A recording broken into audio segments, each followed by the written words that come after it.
PM किसान सम्मान निधि योजना का लाभ लेने के लिए आपको आना होगा pmkisan.gov.in के ऑफिशियल वेबसाइट पर। मैं इसका लिंक आपको डिस्क्रिप्शन बॉक्स में दे दूंगा। यहाँ पर आने के बाद एक ऑप्शन मिलता है न्यू फार्मर रजिस्ट्रेशन का, जिस पर आपको क्लिक करना है। अब जैसे ही आप यहाँ पर क्लिक करते हैं तो आपसे पूछता है कि आप ग्रामीण क्षेत्र के फार्मर है तो रूरल फार्मर रजिस्ट्रेशन पे क्लिक करेंगे।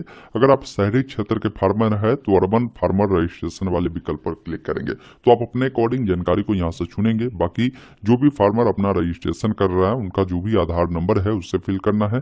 जो भी मोबाइल नंबर उनके पास है वो नंबर यहाँ पर आपको देना है। साथ में स्टेट बताना है कि किस स्टेट से बिलोंग करते हैं।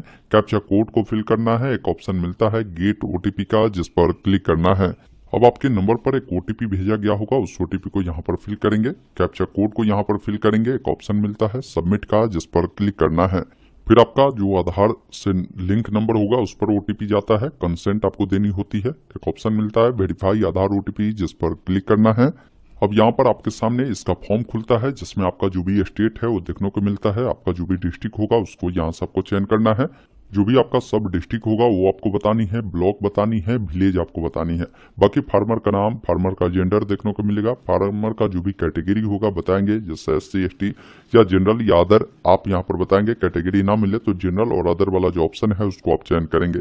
फिर नीचे आएंगे तो फार्मर का टाइप पूछा गया है। अब आप बताएंगे कि आप स्मॉल फार्मर है। स्मॉल फार्मर में वो लोग आते हैं जिनके पास जो जमीन है 1 से 2 हेक्टेयर होता है, और दूसरा अदर, अगर इससे अधिक है तो आप अदर में आएंगे। नीचे जब आप आएंगे तो यहाँ पर देखेंगे आईडी टाइप में आपका आधार रहेगा।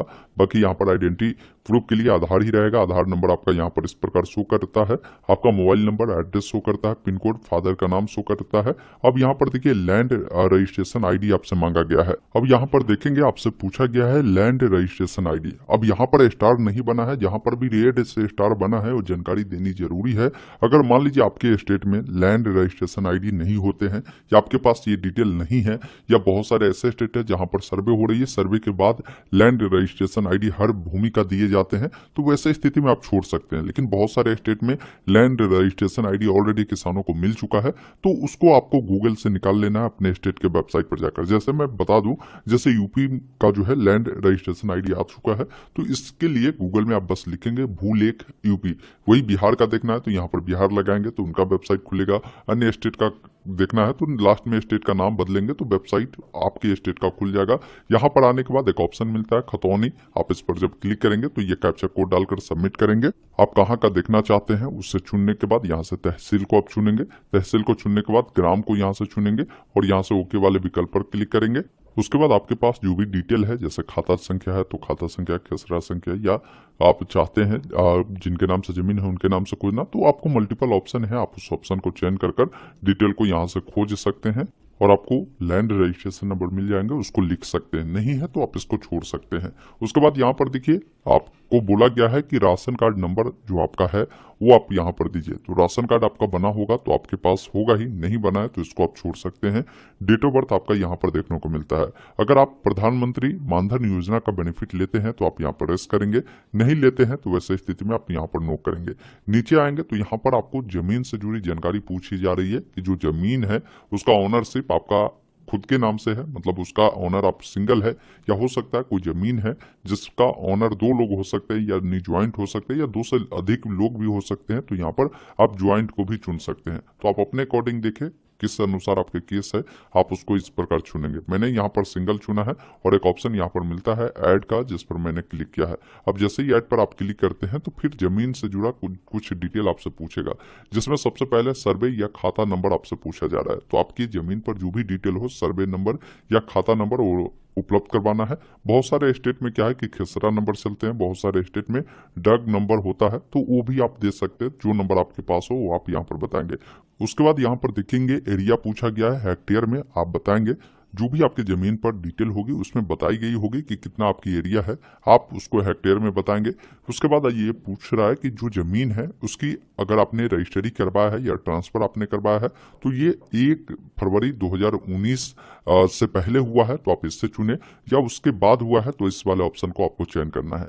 लैंड ट्रांसफर डिटेल में आपको कई प्रकार के ऑप्शन मिलते हैं, जैसे बहुत सारे ऐसे जमीन होते हैं किसी की, अगर मान लीजिए पति की मृत्यु हो चुकी है तो वो जमीन उनके नाम से कर दिया गया तो वैसे स्थिति में बताएंगे, या बहुत सारे जमीन ऐसे होते हैं जो किसी के फादर के नाम से होते हैं, उनकी मृत्यु के बाद ये जमीन उनके बच्चे के नाम से हो जाते हैं तो वो ऐसे स्थिति में ये बताएंगे। अगला है विरासत में अगर कोई जमीन मिला है तो बताएंगे। परचेज ऑफ लैंड है, इसका मतलब कोई जमीन अगर आपने खुद ही खरीदा है तो ये चुनेंगे। कोई जमीन अगर आपको गिफ्ट में मिला है वो बताएंगे।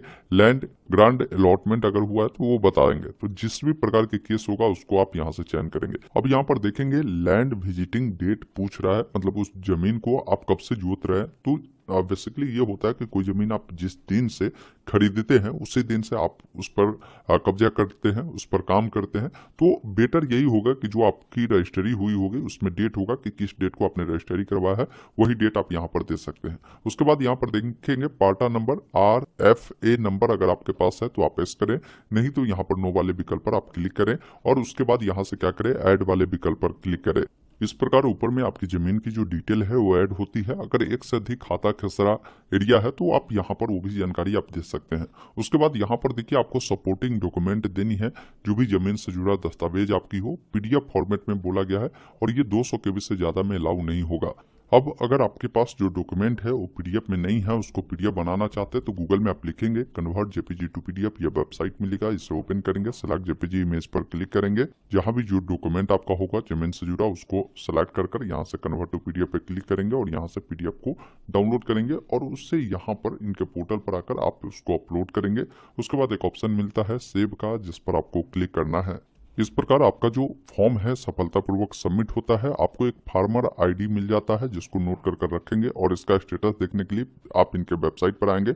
यहाँ पर एक ऑप्शन आपको मिलता है नीचे में status of self registration farmer, आप इस पर क्लिक करेंगे।